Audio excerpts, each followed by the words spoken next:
in 18 races at Talladega Superspeedway. That's a pretty good ratio for superspeedway racing and for any racetrack in general. Walk us through how you were able to get it done today, please. Yeah, it's, of course, a special day. Any day you can win, but to win at Talladega and for the 5th time is, something I was never sure I'd ever have the opportunity to do. Just winning here once felt pretty incredible, and it's hard to believe that was, 8-some years ago. And to win here again, it still feels pretty darn good. It doesn't feel much different. I'm a little older now, and but you never know when your first win or last win could be, and and I want to, of course, soak this one up and be thankful for it. And of course, there's a lot of carnage and other things that we were able to survive that give me good reason to be thankful for as well. But I think we made it through 3 big wrecks. And the races here at Talladega in the spring and both Daytonas, we got caught up in all the big ones. This one we made it through all the big ones, and I thought we were probably pretty strong in those other races, and it just didn't have the luck. Today we had the luck that we needed, and then we were able to execute at the end with the moves on the last 2 or 3 laps. So just really, really special win to be able to put it all together at the end. Okay, we're going to open the floor for questions. If you have a question, raise your hand. We'll get a wireless microphone to you. We'll start here with Jenna, and we'll work our way around. She's running for you. You are an important person. That's so important. Jenna Fryer, AP. Congratulations, Brad. Thank you very much. Paul was in here earlier, and I asked him, I pointed out that your first Cup victory came at Talladega in 2014. You came here in a must-win situation.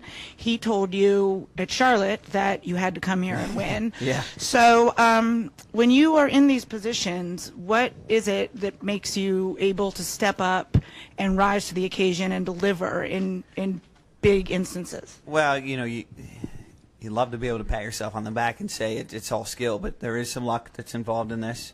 In 2014 we were in one of the big wrecks, and it just hit us in an area that didn't damage the car to affect its performance. Very similar here today, where we made it through the wrecks. But I feel like what's critical to be successful here, whether it's a cutoff race, a must-win or a not must-win, is when you come here, that probably 3 out of every 4 races you're going to get caught up in a wreck or something like that happens. But the races where you have the good fortune, where you don't get caught up in a wreck or you don't have something break or any of those things, you have to take those races, run up front and win them. And I think that's what we've been able to do.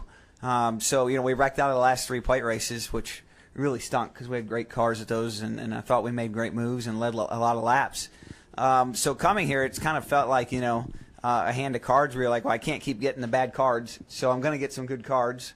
And when you get them, you better make a good play with them. And I think we probably felt that coming into today. And being able to put that all together, Jenna, I would say, you have to take the races where you don't have bad luck and win at them. And that's what we've been able to do. And today it was one of those days for us. No problem. We'll go next to Bob, and then we'll go to Kelly, and then to David. Bob Parker, ESPN. After some of these races, you've talked about being a gladiator, and we've seen the cars have been flipping and everything. There were a lot of hard wrecks, but all the cars stayed on the ground, and yet there were only 14 cars running at the end of the race. So is that less ridiculous than cars getting up in the air? Yeah. I don't know. I feel like some weeks we race, and this is probably a little bit easier than it should be, and some weeks we race, and it's probably a little bit harder than it should be. And, if you probably average them all out, it's probably about right. So Talladega definitely brings it back to the more aggressive side. But I don't think that's necessarily a bad thing. There's some weeks where, I kind of feel a little bad about the paycheck I earn for the workload, but Talladega ain't one of them. I'll tell you that right now. So I kind of take it in stride, and I'm just thankful to have the position I have. And as far as the carnage is concerned, this year in particular, we've seen more carnage on the mile and a half than I think we did last year, and I think there's ebbs and flows to that are hard for me to explain or make any sense out of, because I felt like the last 2 years there wasn't a lot of crashes. So I don't know exactly what to make of that, Bob, but I was glad to come out victorious despite it.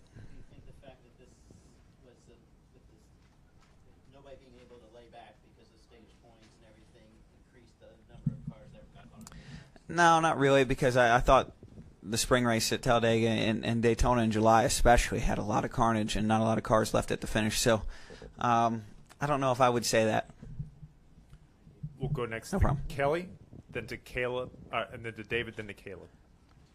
Kelly Crandall, Racer.com. Brad, your teammate was also up there making moves.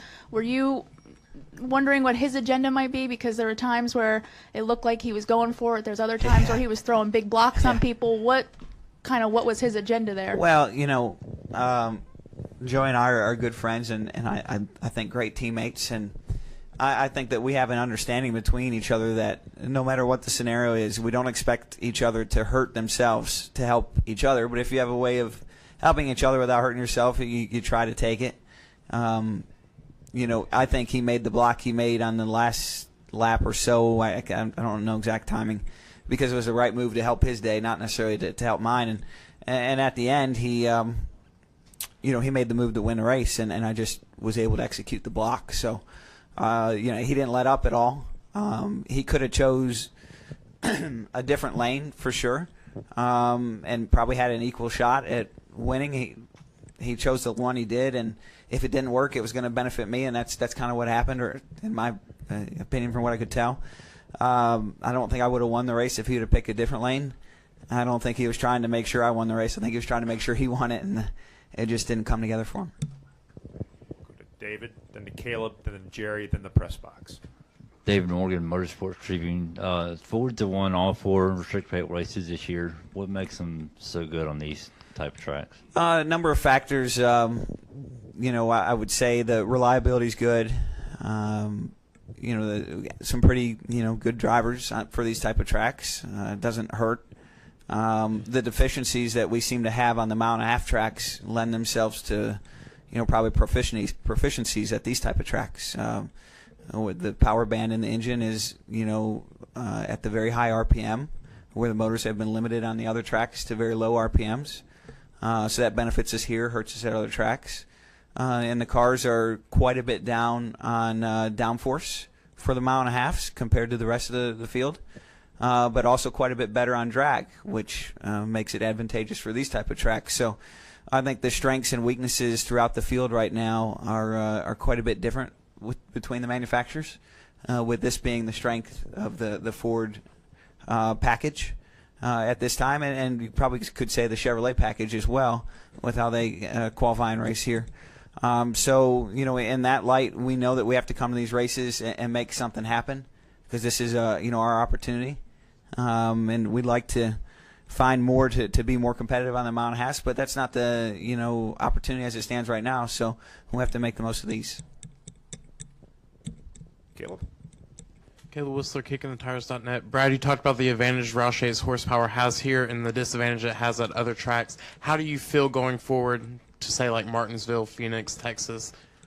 Well, the good thing about the first track you said was Martinsville is that you spin the tires there, so the engine, from a horsepower standpoint, is not as critical. When you can't put the gas pedal down, that's I think that's why we run so well there. If you look at the tracks where the Fords have won this year, it's been the tracks where you have very little rear tire grip, a lot of wheel spin, Sonoma, Martinsville, and it's been the super speedways. So I don't think that's a mistake by any means. But then I look at Texas, Kansas, and probably even Homestead and Phoenix, and we know those are tracks that we're not as good as we want to be. The 4-car seems to found a little bit more speed than the rest of the Fords, and he's close, but I think even he would say he's probably not exactly where he wants to be. So we can get caught up in deficiencies, or we can make the most of what we have, and I feel like we have a lot of opportunities in front of us, and I want to make the most of what we have. Go next to Jerry, then the press box, then back down to Bob. Jerry Jordan, KickingTheTires.net and PRN. I talked to Joey after the race. It was on his 300th start, he got a win. On your 300th start, you got a win. Several other drivers have gotten wins on their 300th start. What do you say about that? How does it make you feel to know that stat's out there now? Yeah, I'm not real big in numerology. I know some people like it. I don't. I wouldn't. If this was number 299, I'd be just as happy. I'll be honest with you, Kerry. But it is still nice. Let's head up to the press box for a question.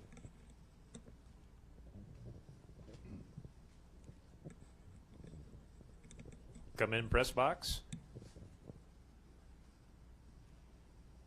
Okay, we're going to come back downstairs to Bob. Bob Hockress, ESPN. Do you are you watching Final Lap? Yeah, I caught like a brief glimpse of it. So sometimes I got no idea what happened either. Being honest with you. Go ahead, sorry. Do you feel that Martinsville is a must-win situation, and if you can win there, do you feel like you've almost kind of stolen a spot in the championship round? Yeah, Martinsville at this moment as it stands, I would say, is a must-win for us, and we know that going in. We tested there, and we feel like that's a type of track that we have a lot of strength for. So at this point, yes, but that could change. So we'll you hate to say it's still 3 weeks away, right? Go over here to your right. Over here. Hi, Taryn Walk, Tuscaloosa News. You had the Cheers to Dale Jr. on your car.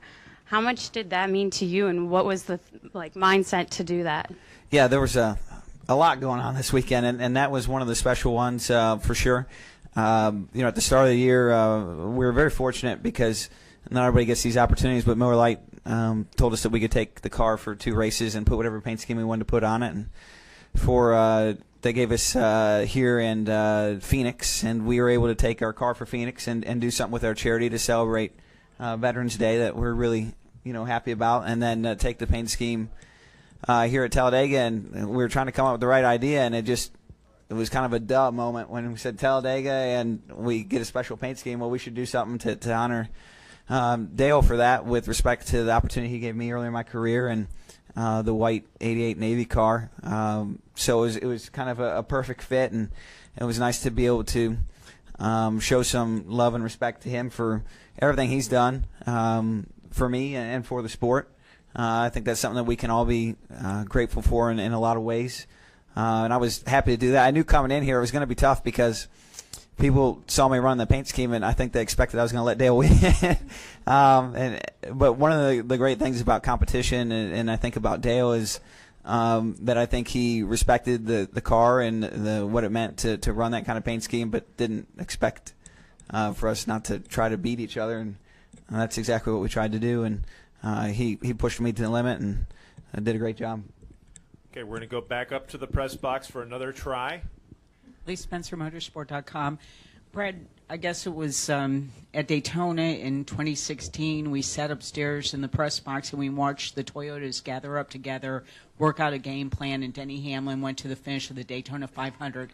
Since then, the Ford camp has won the last 7 races. You guys came in with a strategy this weekend. Can you just talk about how that evolved to have that kind of gamesmanship among you all and push you to the 7th consecutive win for Ford? Yeah, it's a big number. There was I think another things that happened. We got beaten, kind of embarrassed at Daytona in 2016 for the 500, and I think we all felt like at that point we hadn't done enough homework and that we needed to get back to work. In a lot of ways, that's exactly what we did. So that was definitely a hitting right between the eyes. But I also think that the Ford drivers and teams are, cognizant of how difficult these races are to win by yourself. Again, nobody expects, at least I don't expect, I should say, that anyone to pull over and let me win a race. But, if there's an opportunity to help a Ford win, we want to see that happen. But the fact that you guys, from the weekend, when the weekend started, you guys were out there practicing together, pulling together. It just seemed like one team effort among the I would say that guys. For sure. No, it's a good way to summarize it. And, there's some, conveniences to that with respect to not having too many cars in the packs and risking getting wrecked and so forth, and pit strategies and whatnot. But, it also can be difficult sometimes. But I think in general I'm really happy with how all the Ford teammates have embraced each other because we want to see Ford be successful. Okay, we're going to come downstairs here to Jim. Jim Utter, Motorsport.com. The decision to pit to fix the radio. I believe Paul said when he was in here that he didn't think you could win if you couldn't talk to your spotter. Mm-hmm. What was, I don't know, did you have a role? I don't know what you could hear at the time. Did you have a role in that decision, and what did you think about it? Paul was about the only one I could hear. He had some big old honking radio that broke through all the antennas, I guess, and interference, and I heard him say pit, and I don't want you to say pit. But I have to respect that they can see things I can't see. And I feel like that's what transpired. And he said it, and I was going, oh, God, I hate this.